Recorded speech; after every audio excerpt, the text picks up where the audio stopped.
Namngamia Mungu Mwenyezi nanyi ndugu zangu, kwani nimekosa mno kwa mawazo, kwa maneno, kwa matendo na kwa kutotimiza wajibu. Nimekosa mimi, nimekosa sana. Ndio maana naomba Maria mwenyewe, Bikira wa daima, malaika na watakatifu wote, nanyi ndugu zangu, niombeeni kwa Bwana. Mungu Mwenyezi atuhurumie, atusamehe dhambi zetu, atufikishe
Pasaka, mikate isiyotiwa chachu na bisi siku hiyo hiyo. Ndipo ile maana ikatoka siku ya pili yake, baada ya wao kuyala hayo mazao ya nchi. Na hao wana wa Israeli hawakuwa na maana tena, lakini wakala katika vilio vya nchi ya Kanaani mwaka huo. Neno la Bwana.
ya kale yamepita. yaliyopita, tazama yamekuwa mapya.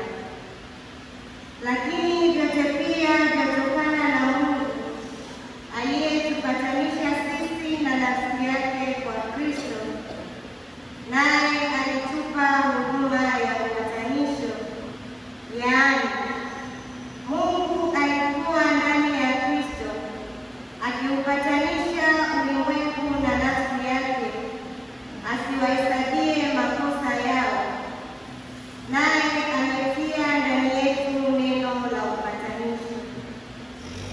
Basi tu wajumbe kwa ajili ya Kristo, kana kwamba Mungu anasihi kwa vinywa vyetu, twawaomba ninyi kwa ajili ya Kristo mpatanishwe na Mungu. Yeye asiyejua dhambi alimfanya kuwa dhambi kwa ajili yetu, ili sisi tupate kuwa haki ya Mungu katika yeye. Neno la Bwana. Tumshukuru Mungu.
Mafarisayo na waandishi wakanung'unika wakisema, mtu huyu huwakaribisha wenye dhambi, tena hula nao.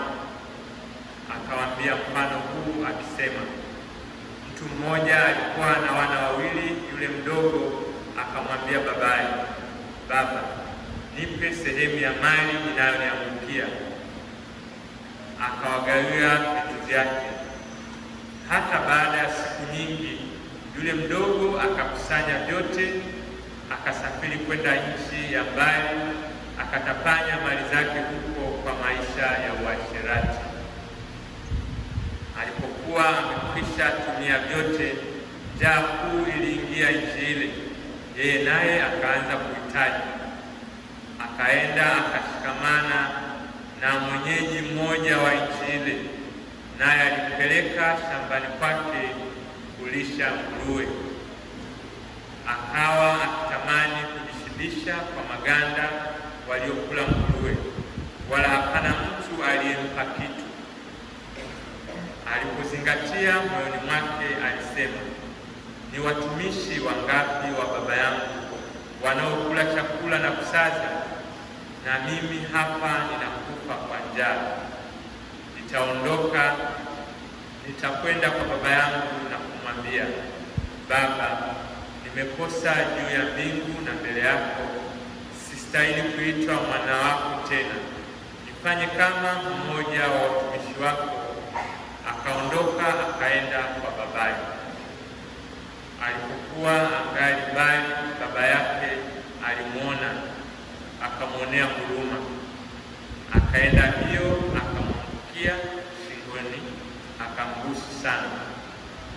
Yule mwana akamwambia, Baba, nimekosa juu ya mbingu na mbele yako, sistahili kuitwa mwana wako tena. Lakini baba aliwaambia watumwa wake, leteni upesi vazi lililo bora, mkamvike, mtie na pete kidoleni na viatu miguuni.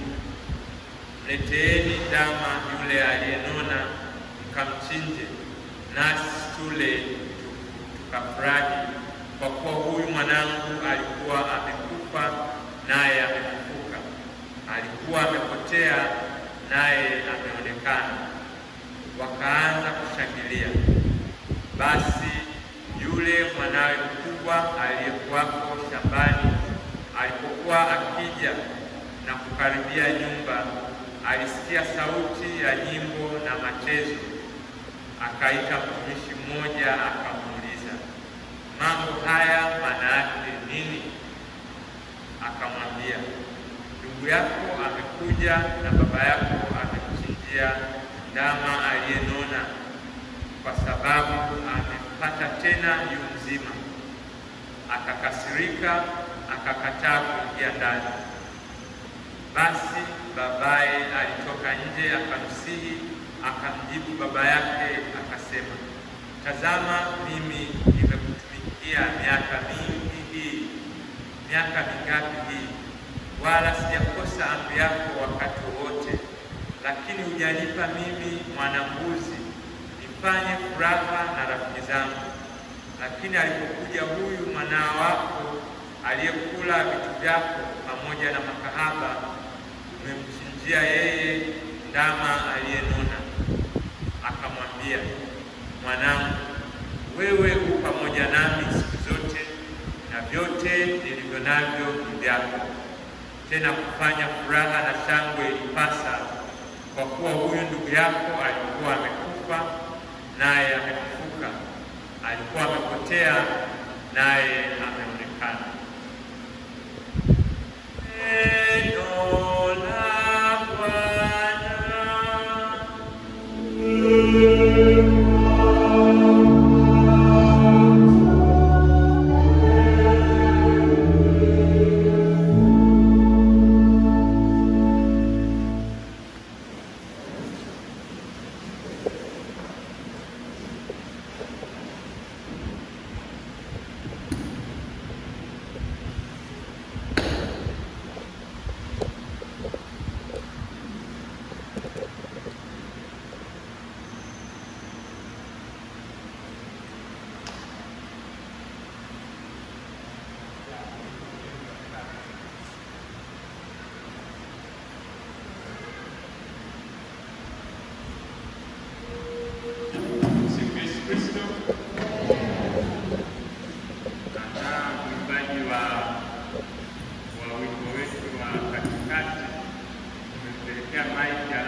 Beti wa watatu. Sasa wimbo wa pili, mimi nataka kuimba tutafakari. Wanafanya kuimba vizuri na wengine sasa kuimbe wote vizuri, lakini mwisho wa siku fuatilie maneno ya wimbo. Naomba kujifunza.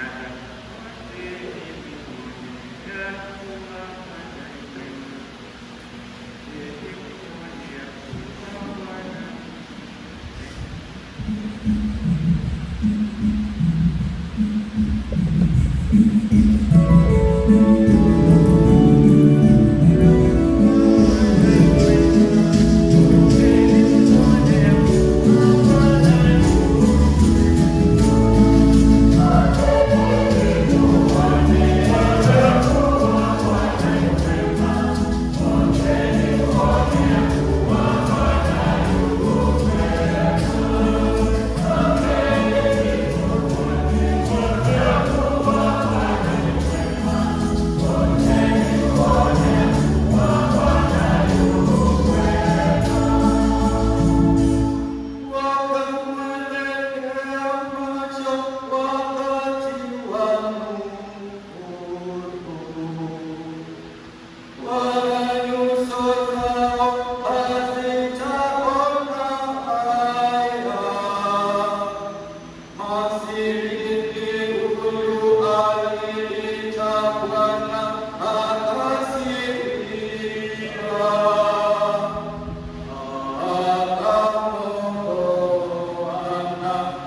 Tumsifu Yesu Kristo.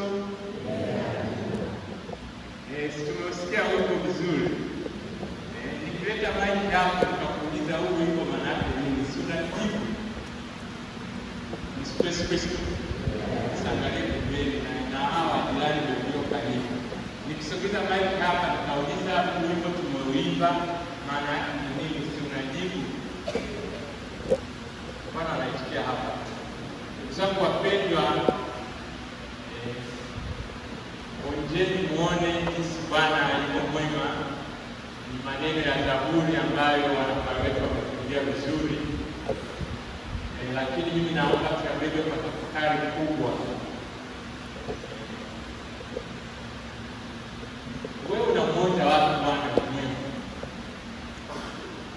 Unamwona wapi Bwana ni mwema? Naomba tujiulize hili swali mara moja. Unamwona wapi Bwana ni mwema? Wewe wanafanya tumeimba hapa. Unamwona wapi Bwana ni mwema? Unamwona wapi? Asante sana baba kwa karibu. Wewe nenda kwa moyo wako. Je, mwimbe vizuri kabisa. Napenda kuyaimba kwa kusema.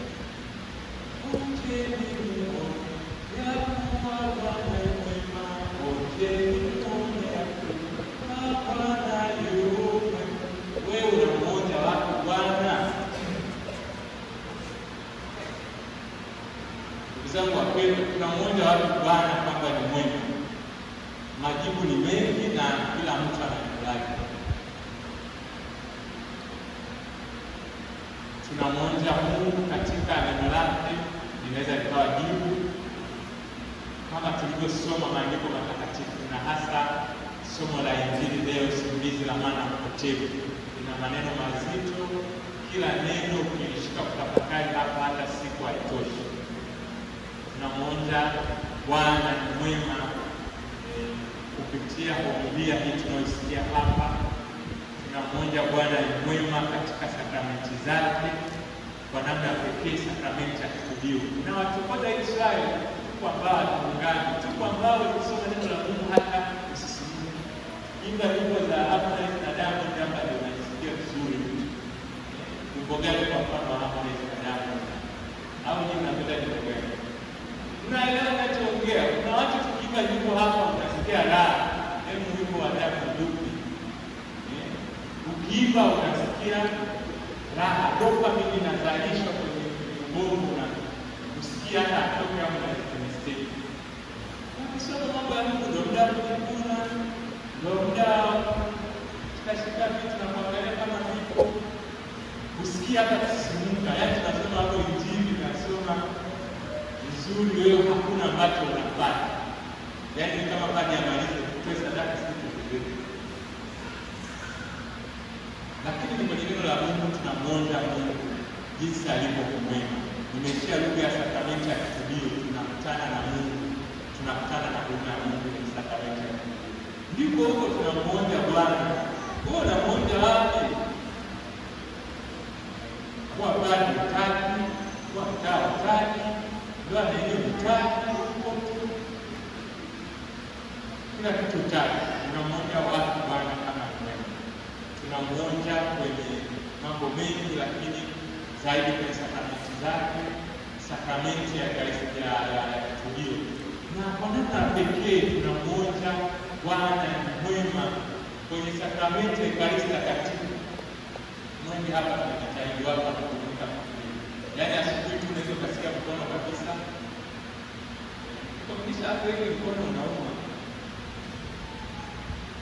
Asubuhi tu hapa Mungu unaweza kusikia hiyo. Kwa pekee hapa hujafurahi na baba na dini msiapo, unasikia kabisa watu wanakuomba. Wala sio shida.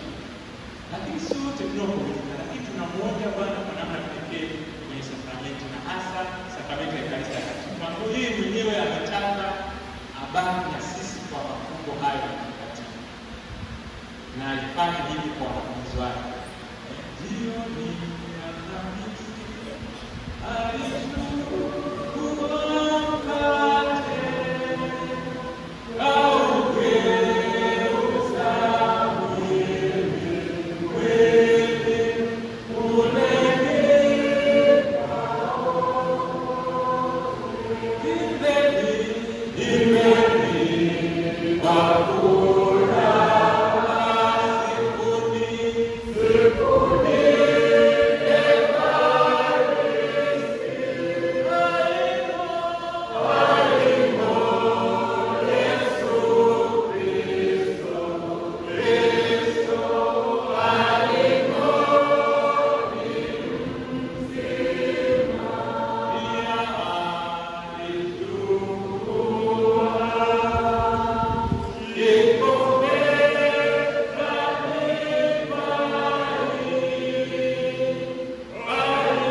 Yesu ni mzima kwenye Ekaristi Takatifu, mwili na damu.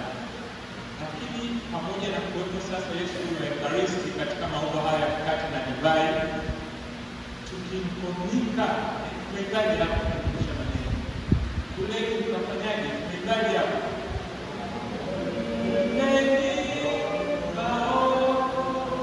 Tukimkomunika Yesu Ekaristi tunaokoka. Na tunamwonja kwa namna ya pekee kwenye sakramenti ya Ekaristi Takatifu. Lakini kuna watu hapa hawapisha watu wapite kwenye mabenchi. Ila ni wachache. Na panakosa ujasiri wa kusema sana kwa watu wanakuja. Leo usibaki kwenye benchi. Kama na mashida si kwa mganga, kama huwezi kuja kwa mwili mdogo mdogo usiweze kwa babu. Au upate gari uende sikuta kule makongo jumla wa mjuu kwa mganga niishe. Nimelisema hili tulielewe. Msingi wa kuongea hivi na kuja kuwasema kidogo kwenye Ijumaa iliyopita mimi nimesali asubuhi na jioni. Asubuhi tulisali tukizuri. Njia ya msalaba baadaye mzima. Jioni tulikuwa tumejaa wengi kabisa hivi. Njia ya msalaba imeisha, mwalimu nadhani atangaza hapa.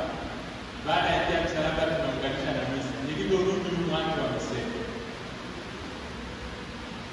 Sasa nikajiuliza aje Stefano huyu kwamba msali misa asubuhi, lakini misa asubuhi tunaanza na njia msalaba tukasali misa. Kama ameondoka hata alikuja wakati wa misa asubuhi, hakuona anakuja kusali njia msalaba ameondoka. Ishu sio muda sidhani, kwa sababu ni nusu saa kwa kweli. Kwa hiyo niliporudia hapo kusali ndio mtu ameondoka. Wakati mwingine mababa hatusemi sala kubwa ya mwisho ya juu ya Mkatoliki ni adhimisho la misa takatifu. Zingine ni ibada zinatusaidia kusikiza sala hii kubwa. Hiki kinachokifanya mpaka sasa hivi anakifanya yote, brother anafanya, sister anafanya, na hata leo akiteuliwa anafanya. Tunasoma neno la Mungu, tunafanya lectio divina, tunatafakari, lakini adhimisho la misa takatifu linataka pale. Na mwisho wa kusali lazima tukomunike. Naomba tuone asala kutokomunika Ekaristi Takatifu. Sio masomo ya leo, lakini nilitaka nielezee. Njia msalaba unaweza kusali nyumbani. Hapa kuna kikundi wa dasari njia msalaba. Lakini adhimisho la misa takatifu linafanya mapale. Sasa wewe unasaidia njia msalaba hapo kisha mdogo. Pengine mababa akisema sasa nikisema usikie kwa mdogo. Yaani tumeweka utaratibu mzuri kweli. Njia msalaba misa. Sehemu nyingine ni njia msalaba. Naomba tulizingatie hilo. Tunamwonja Bwana wetu tulioimba katika mambo haya, neno la Mungu kwa namna pekee katika sakramenti zake. Zangu wapendwa, hilo ni dokezo, lakini nitaka kusisitiza umuhimu wa misa takatifu, umuhimu wa Ekaristi, umuhimu wa komunio takatifu. Masomo yetu leo yanatupa mwaliko wa kuonja upendo na msamaha wa Mungu kwa watu, hasa wadada. Masomo yetu hapo mwanzoni Tanzania ipa ni dadani na changamoto kweli. Sisi tunaanza hapa naongea naona kama wanaanza na kuchoka. Tukisema kwa upendo wa masomo yetu leo yanatupa mwaliko wa kutafakari upendo na msamaha wa Mungu, na hasa kwa wadada. Maneno hayo mawili, upendo na msamaha, tunaweza tukaweka kwa namna yake, lakini ni hayo mawili ndio tunapaswa kuyatafakari kwenye muda huu. Tunayaona vizuri kwenye simulizi hapa. Mwanzoni somo la Injili limetuletea watu wa aina tatu. Yesu akitajwa, ambaye analalamikiwa na waandishi na watoza ushuru. Kwa nini? Kwa sababu ni mtu ambaye anakula na kunywa pamoja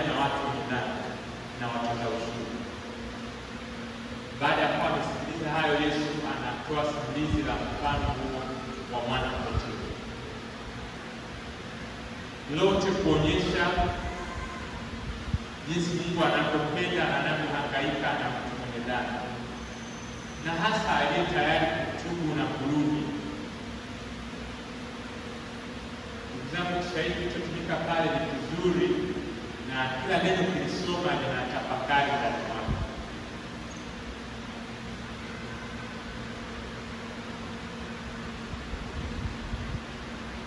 Upendo ndio unatupa nguvu ya kusamehe.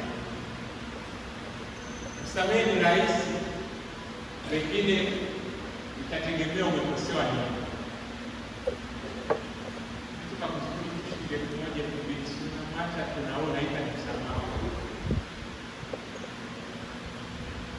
Kuna watu wanajua kukosea ndugu zangu. Pengine ni mtoto aliyesijua hapa na yeye alikosea babake kabisa. Kwa sababu kwa desturi za Kiyahudi kwanza kuomba urithi ni kumwambia mzee, wewe bwana mzee upi? Kama kumwambia wewe mzee bwana upi uko tu, bwana miaka 60 uko tu. Kumwomba urithi mzee ni kama unamwambia wewe unaweza kufa muda wote. Bora ulipe changu.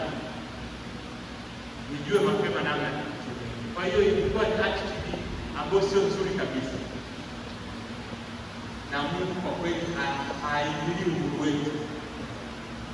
Baba aliyetumika hapa anamwacha mtoto wake kwa maisha yake, anaomba na anawapa sehemu hiyo aliyoomba. Baadaye anatafanya linaisha, ndio rudi ya dhambi. Mimi naomba tafakari attitude, mwelekeo na mtazamo wa baba huyu mwenye upendo na msamaha kwa mtoto wake, ambapo ndio Mungu anafanya kwa maisha yetu. Attitude. Yesu anakipiwa lawama za kukula na watoza ushuru na wenye dhambi. Huyu baba anafanya tendo la kuwapa hawa mali na wanaenda kutafanya. Inaisha. Naomba ujue kuna nafasi ya huyu baba. Inaisha, wanatafanya, huyu anarudi. Maandiko yamesema pale, akiwa mbali baba alimuona. Tafsiri ya maneno akiwa mbali, unajua kuona akiwa mbali ndani ya katilia. Yaani kawaida tunapaswa kuona mtu akiwa karibu. Kuona mbali maana ni kola. Na kufuatilia kabisa na pengine huko kwa mwanzo. Kwa maneno mengine, kitendo cha mtoto kuondoka kwa baba, baba ilimsukuma na wakati wote anatamani mwanae arudi. Na ndio maana arudi anajibu na kuzungumza, akamwona kwa mbali, akamfundilia, akambatia shingoni, akambusu sana. Haya sasa mimi nasema hapo kulipa, akambusu sana. Baadaye kuna mambo mema yanaendelea kwa huyu mwana mpotevu. Kwanza anamlisha nguo, anamlisha viatu. Yule ambaye alikuwa ni watuma alikuwa na nafasi ya kuvaa nguo. Hapa amesema akamlisha nguo zilizo bora, viatu na mwisho pete. Haitoshi, akaagiza watumishi wake wachinje mwanadamu aliyenona, wale wafurahi. Naomba tufuatilie hiyo scenario au hiyo simulizi ambalo Yesu amekuletea hapa. Ni baba, pengine ni mama, pengine ni mlezi. Mimi ndio nimepata hivi sasa. Alafu umeisha, pengine kama ni mdada karudi na kamimba.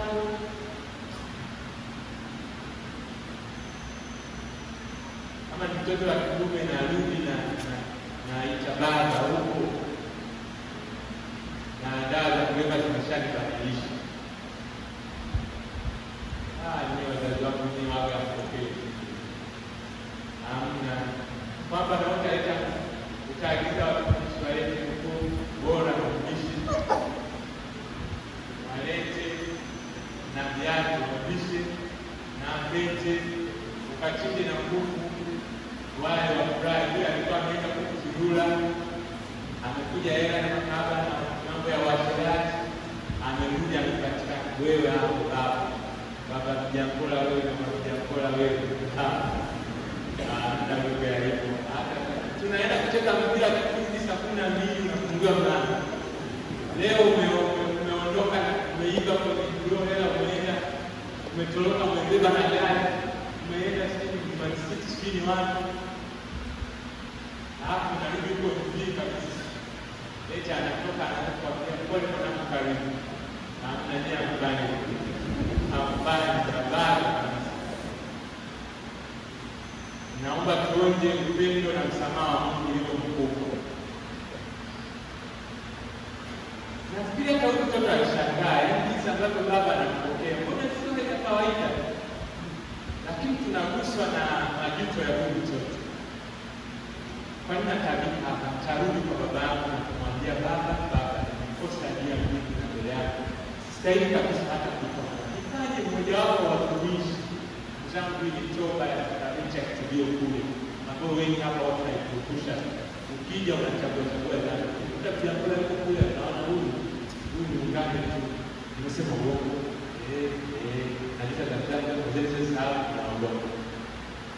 Msamaha wa dhambi tunasamehewa tunapojuta kwa moyo. Tunaona majuto ya mwana mpotevu. Yaani simbiki hapa mleta hata maswali. Umekula na nani hizo hela? Baba gani umekula naye? Tukili tunasikia lugha hiyo hapa. Haipo.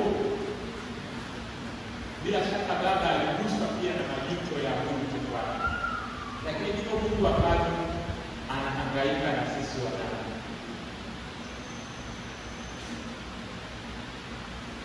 Huyu anakaribishwa, anafanya yote hayo. Kinachomsukuma baba kufanya hivyo kimesema mwishoni hapa. Huyu alikuwa amekufa, sasa amekufa. Alikuwa amepotea, sasa hicho tu ndio furaha ya Mungu sisi tunapoungana dhambi zetu tunaporudi kwake.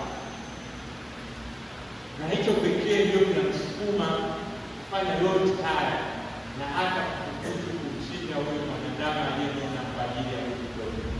Tendo hili linaleta wivu na hasira kwa mtoto wa baba.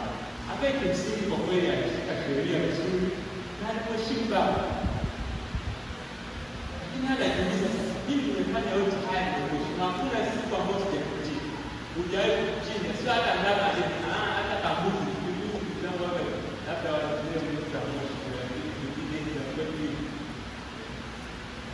Hata kambuzi tu ile na kizangu mfurahi. Hujawahi kufanya. Lakini huyu akafanya hivyo chini ya mwanadamu.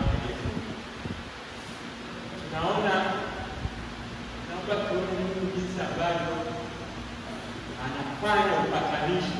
Somo la pili, anafanya upatanisho. Kwanza kabisa anaruhusu upendo na msamaha iende kwa mtoto na anarudi kwa baba. Inaamka kesi nyingine huko kwa mtoto wa baba. Yeye anamwambia mwanangu, wewe hivi vyote vilivyonayo ni vya kwako. Haikupasa kufanya sheria ya crisis kwa sababu Mungu alikufa, amefufuka, alipotea zaidi amepatikana.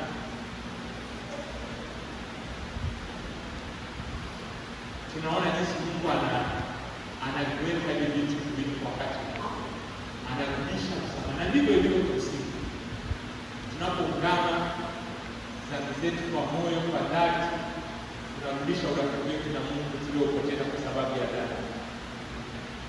Na tukisharudi kwa Mungu, automatically tunarudisha pia uhusiano mzuri kwa watu kwa namna pekee majirani zetu.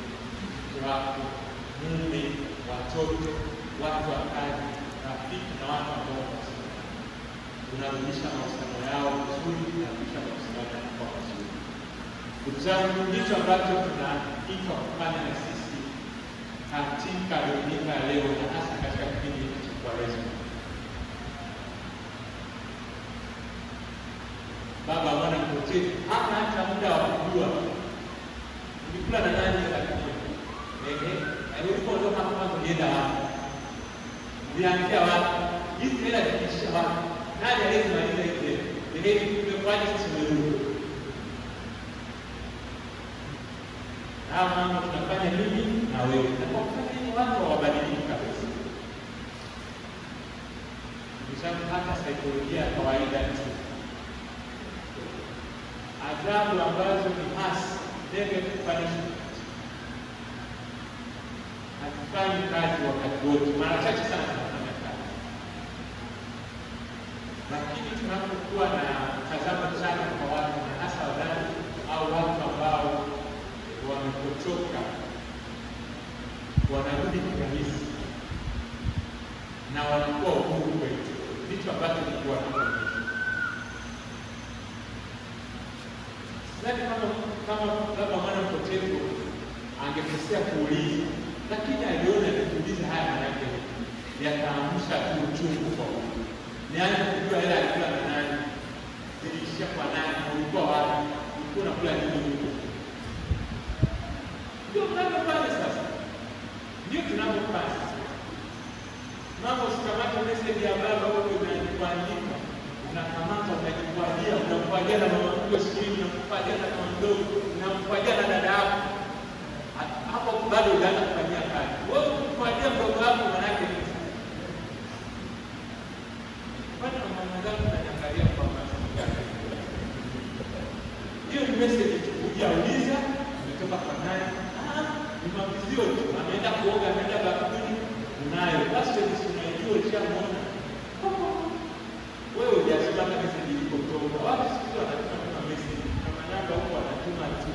Tayari umeshatuma kwa post huko, umeshatuma kwa mtu wa saluni, umetuma kwa mfanyakazi mwenzio, usiwaambie ndio maneno yangu hicho. Akirudi kutoka kwa baba wake anaendelea. Chakula anapelekewa na mtoto wa mwisho wako. Unaenda na kulala, tayari na zero uongei. Sio tunafanya. Lakini Mungu anatuonyesha attitude tofauti kabisa hapa. Uliza, staarabika. Yaani wewe message tu tayari umeshafanya na maamuzi. Itakuwaje sasa ikiwa hali ambayo tunaambiwa hapa? Sio tunafuka na mlango kabisa mtu kabaki mdogo. Utangu wa Biblia tunafundishwa leo kufanya na sisi utukufu huo wa Mungu. Kuwaonyesha watu upendo na msamaha. Sio lugha nyepesi, lakini unaweza kuwa umekosoa kidogo, lakini kukosoa baraka kama ambavyo tunaona hapa sio rahisi. Tunamhitaji Mungu kwenye maisha yetu. Pengine tunamhitaji Mungu hata atufundishe kuwapenda watu, na hasa wadada. Tunamhitaji Mungu hata kutoa hiyo msamaha. Unaweza kuwa hapa kanisani watu hata mkai benchi. Mama akitoka misa ya kwanza au unaenda ya pili. Akichelewa misa ya pili unaenda ya tatu. Yaani unapokuwa kuja misa ya pili, amechelewa misa ya kwanza anaenda ya pili, unapanga kwenda ya tatu. Na akichelewa ya tatu anakuja watoto. Akichelewa watoto huji msali. Sababu chake kwa hapa. Tumevunja ndoa zetu kwa vitu vya kawaida kabisa. Ambavyo havihitaji hata hela. Inahitaji upendo na msamaha. Basi warudi hawa watu na wabadilike. Jambo wapendwa, muombe Mungu sisi tunaposali. Maneno haya wakati mwingine ni rahisi tunasema kwa watu, lakini kuyaishi kazi kwetu. Muombe Mungu na sisi atujalie nguvu hiyo ya kuwapenda watu, na hasa wadhani, hasa dhaifu. Mara kadhaa sana, hasa wazazi wetu tunafanya sana hivi. Hata mama zetu, hata na baba zetu wanaoongoza wanatamani sana wapatane na padre na frate na sista mwema tu. Hata akisikia kufanya vurugu anakuja kukuza pekee. Wako mababa, wako wazazi na walezi ambao tumekuwa na hapo kadhaa. Kwa hiyo mtoto hana nafasi ya kukosea, hana nafasi ya kukuza kidogo tu kumanana na walimu wa shuleni, walimu wetu tunaofundisha. Mara nyingi sana tunatamani kuambatana na watu ambao kuonekana na sifa njema. Kwa hiyo sisi tunakuwa na mtazamo wa Mafarisayo na waandishi pale. Tunafahamu kabisa mpaka siku hizi tunarudia fulani. Ukiambatana na mtu aibu unaona kama unajinajisi. Sasa nani atakaye kutoa kwenye hiyo hali? Ndio tunavyoishi. Wakati hapa tumekwenda kuambatana na watu ambao mimi najua kabisa huyu ameshindikana kwa nini. Hamna. Ukimwona unafisha njia hiyo. Lakini ukiambatana na mtu ambaye tunafahamu ana sifa njema, unacheka kwa kweli, unafurahi. Yesu hataki kufanya hivyo. Na Yesu anatufundisha kwenye maandiko matakatifu. Wema wenu usipozidi wema wa Mafarisayo na waandishi. Mnafanya tendo gani la ziada? Hakuna tunachofanya. Kote na wapagani haitakuwa. Na sisi kuonye hiyo mara moja kuambatana na watu hao dhaifu. Utaona kuna kitu atajifunza. Wakatoka hapo wakasema, leo nilikuwa natarajia kula naye. Ndugu zangu, ndicho ambacho amekifanya Yesu kwenye maandiko matakatifu. Tunayo mifano mingi tunaopata nafasi ya kusoma neno la Mungu. Yesu wakati fulani anafundisha, ameshapita sehemu nyingi huko. Zakayo ambaye alikuwa mfugo wa kima alipanda juu ya mti, lakini akiwa na shauku ya kumwona nani? Bwana wetu Yesu Kristo. Kwani Yesu alimwambia Zakayo? Na Zakayo alikuwa kwa ushuru na pengine walikuwa na maandamano yao. Na watu waliotenda juu ya hiyo ya watu mizani na kwa ushuru. Yesu alimwambia shuka leo lazima nifike kwako, leo lazima nifike kwako. Na baada ya kushuka Zakayo shuka kwa shauku, akaambatana na Yesu kwa mimi kabisa. Yesu akala chakula pamoja na Zakayo. Nini kiliendelea kwa Zakayo? Nazungumza hata tulio na watu ambao tunawatenga kwa watu. Pendo na msamaha tunarudisha watu. Zakayo anasimama anasema, kama kuna mtu nilimdhulumu chochote hapa, kabla ya hiyo kuyapatia nusu ya mali yangu mimi nitawapatia maskini. Specialist. Yaani hiyo Yesu ameenda kwa Zakayo akakula chakula anakuwa naye. Hukumu kaanza. Zakayo akasimama akasema, mimi nusu ya mali zangu nitawapatia maskini. Na kama nimeokoka hapa, nitamrudishia mtu mara nne. Na kama nikishukuru nitafanya. Zakayo anapata wokovu kwa sababu Yesu amefanya matembezi ameenda kutembelea kwake. Petro huyu ambaye ni mwamba na juu ya kanisa alimwambia Yesu katika kanisa langu wala milango ya kuzimu haitaishika. Mtu ambaye alikutwa katika hali fulani dhaifu kabisa ya dhambi. Hata wakati Yesu amemshurutisha atweke mpaka kijijini, wamekosa samaki kutwa nzima. Petro anasita. Baadaye anasema kwa neno lako nitashusha nyama. Wanakuwa samaki wewe. Petro atashtuka na kumwambia Bwana, ondoka kwako Bwana, mimi ni mwenye dhambi. Kwani Yesu alifanyaje baada ya haya majibu? Kuna mwongeni, Yesu alifanyaje baada ya haya majibu ya Petro? Alimwambia, kuanzia leo utakuwa mvuvi wa watu, sio samaki tena. Pamoja na kukiri hilo, ondoka kwangu Bwana, mimi ni mtu mwenye dhambi. Yesu ndiye alikuwa akiwabadilisha watu kabisa kwa mtindo. Hata Paulo ambaye kila wakati somo la dini tunasoma barua zake hizo 13 na baraka huko wa Ibrania ambao wanakiri na uhusisha naye.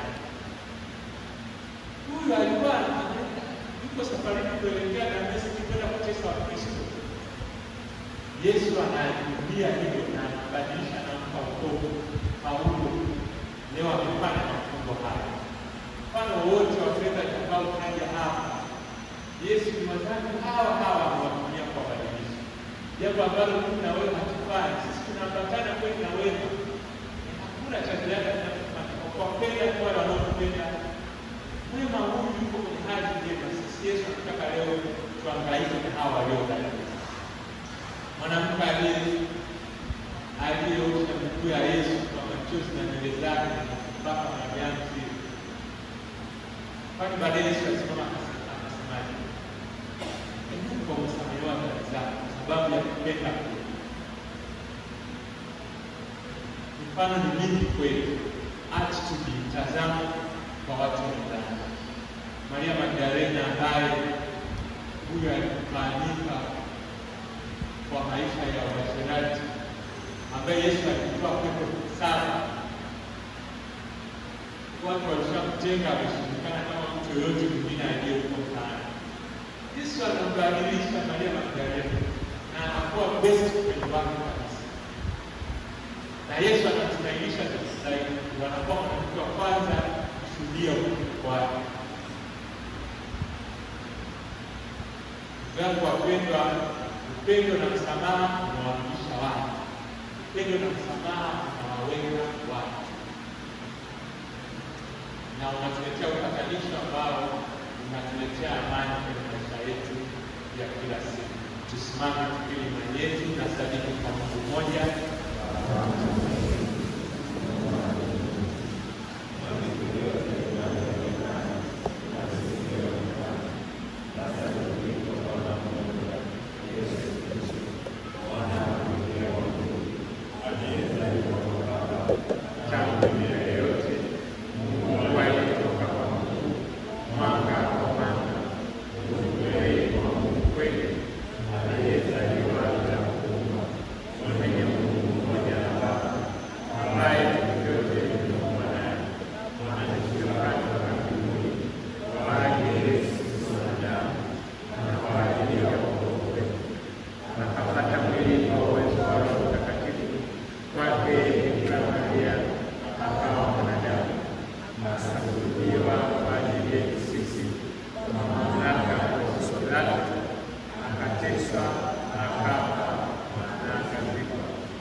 Tuonyeshe njia nzuri za kuwasaidia na kuwaridhisha waliopotea sababu ya mahangaiko na matatizo ya maisha.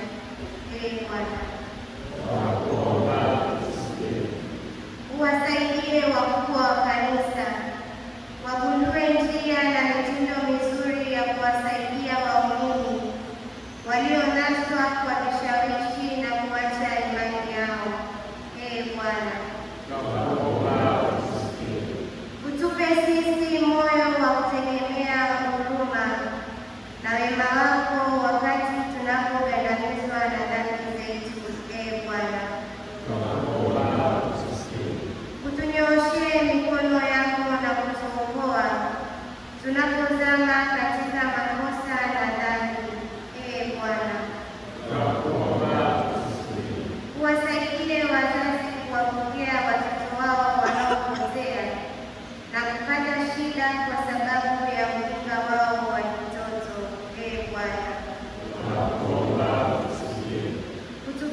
Vivyo hivyo baada ya kula akitwaa kikombe na kushukuru tena, aliwapa wafuasi wake akisema, twaeni mnywe nyote, hiki ndicho kikombe cha damu yangu, damu ya agano jipya na la milele, itakayomwagika kwa ajili yenu na kwa ajili ya wengi kwa maondoleo ya dhambi. Fanyeni hivi kwa ukumbusho wangu.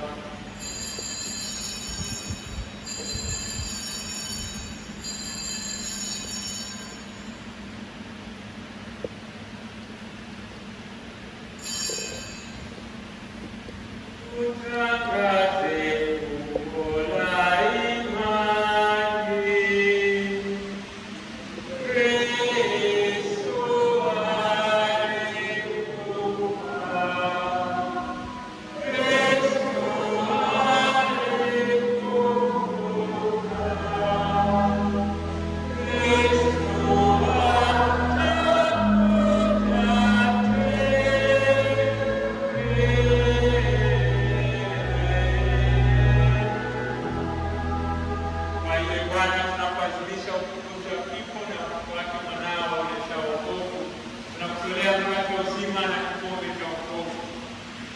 Tunakushukuru kwa kuwa umetustahilisha tusimame mbele yako na kukutumikia.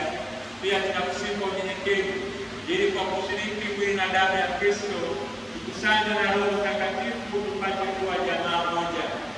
Bwana, ukumbuke kanisa lako lililoenea popote duniani, ulikamilishe katika mapendo, pamoja na Baba Mtakatifu wetu Francis na askofu wetu mkuu Yuda Thaddaeus Ruwa'ichi na askofu msaidizi Henry Chamungu na wakolelo wote. Wakumbuke pia ndugu zetu waliofariki dunia wakiwa na tumaini la ufufuko, na marehemu wote, hasa tunawakumbuka na kuombea katika misa hii takatifu. Waliofariki dunia katika huruma yako uwapokee kwenye nuru ya uso wako.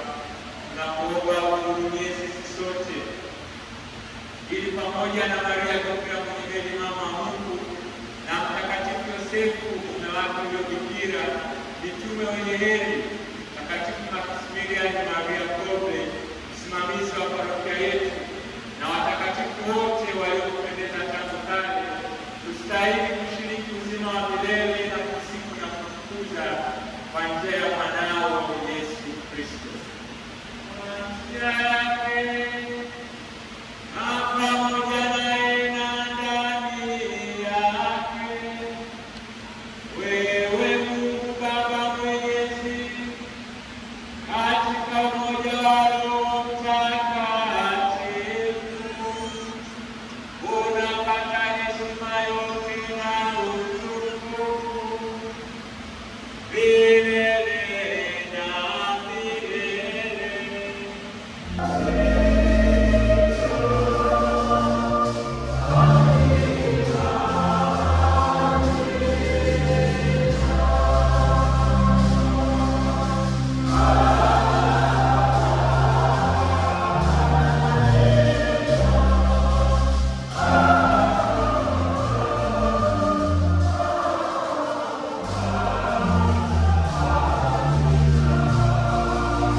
ila imani ya kanisa lako lenye kujali amani na umoja kama yalivyo mapenzi yako, unaishi na kutawala milele na milele.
mwanangu, kufanya furaha na shangwe.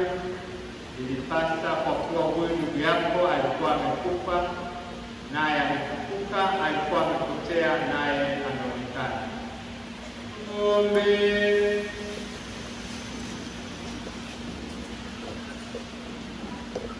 Ee Mungu, unamtia nuru kila mtu ajaye katika ulimwengu huu. Tunakuomba usiangaze mioyo yetu kwa nuru ya neema yako, ili tuweze kuwa sadaka ya kupendezayo azama yako na kukupenda wewe kwa dhati, kwa njia ya Kristo Bwana wetu.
Msaada wetu katika Bwana aliyezifanya mbingu na nchi. Baraka rasmi kwa watoa zaka, Ee Bwana, na kuomba unifundishe kutambua kuwa upendo sio kukusanya na kuhifadhi vitu vidumu katika maisha na moyo. Upendo ni pale tu ninapokuwa tayari kugawa kwako na kwa wenzangu. Nijalie kufahamu kuwa ni katika kutoa ndipo ninapokea kikombe kilichojaa furaha hata kumwagika. Fungua macho yangu na imani ili niweze kukuona wewe, japo siwezi kufahamu ipasavyo, Mungu na mkombozi wangu. Na kushukuru kwa kunipenda daima, japo mara nyingi sistahili. Nisaidie kufahamu kwamba kwa wote waliopewa vingi kwa upendo, pia vingi vitadaiwa kutoka kwao. Simamia, takasa, ongoza mawazo, maneno na matendo yangu siku zote, ili niweze kuyajua mapenzi yako na kuyaishi. Ninaomba baraka yako katika maisha na kazi zangu, unifanikishe na kunijalia afya njema, furaha na amani katika maisha yangu.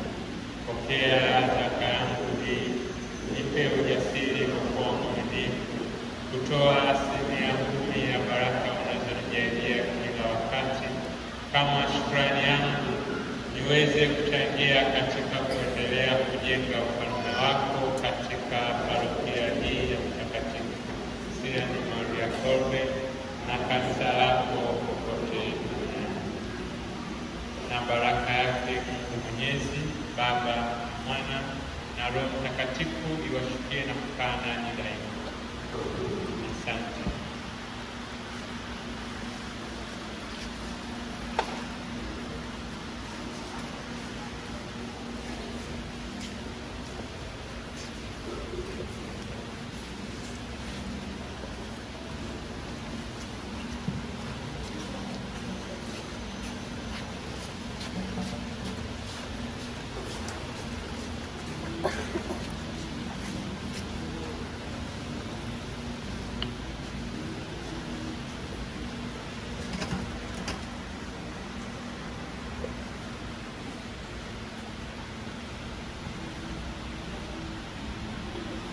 Tusimame tusali sala ya Jubilei. Baba uliye mbinguni, imani uliyotujalia kwa mwanao Yesu Kristo, ndugu yetu na mwali wa upendo unaowashwa moyoni mwetu na Roho Mtakatifu, liamshe tena ndani yetu tumaini lenye baraka la kuja kwa ufalme wako. Neema yako itubadilishe kuwa wakulima wenye bidii wa mbegu za kiinjili. Mbegu hizi zibadili kutoka ndani ya binadamu na ulimwengu wote katika tarajio la uhakika la mbingu mpya na dunia mpya, ambapo zikishindwa nguvu za uovu, utukufu wako uzilike milele. Neema ya Jubilei iamshe tena ndani yetu maujaji wa matumaini, hamu ya hazina za mbinguni, na imwage juu ya dunia yote furaha na amani ya mkombozi wetu. Kwako Mungu unayetukuza milele, na iwe sifa na utukufu milele na milele. Bwana awe nanyi.